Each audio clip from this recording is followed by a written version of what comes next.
Station থেকে কতকে নিয়ে চলে এলাম, বাজার করে এলাম। আজকে মুদিখানার বাজার করেছি, আর সবজি বাজার অল্প একটু করেছি। আলু ছিল না, আলু করে নিয়েছি, আর ওর সঙ্গে হচ্ছে একটা বিট আর কি যেন ওকে নিয়েছি, দেখাচ্ছি। আর মুদিখানার বাজার নিয়েছি। তা মুদিখানার সব বাজার নেয়নি, কারণ কিছু কিছু জিনিস থেকে যেগুলো মাঝপথে বাজার করতে হয়, যেগুলো দরকার সেগুলো নিয়েছি।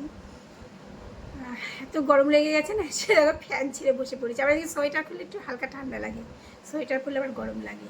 চলো বাজারটা দেখিয়ে দিই কী নিয়ে এসেছি। দেখো পেঁয়াজগুলো ব্যাগেই রয়েছে, পেঁয়াজটা আর বের করতে পারলাম না, একবারে ঝুড়িতে ঢালবো।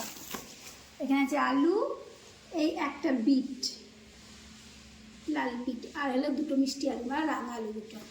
এর আমার সবজির বাজার আজকে।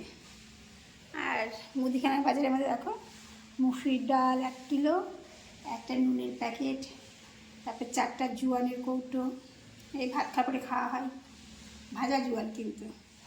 তারপরে চিনি, এই একটা দাঁতের মধ্যে পেস্ট, দুটো ভীম বার, দুটো জিরের গুঁড়োর প্যাকেট, দুটো হলুদ গুঁড়োর প্যাকেট, এটা হলো বড়ি আর ইঞ্জিন তেল।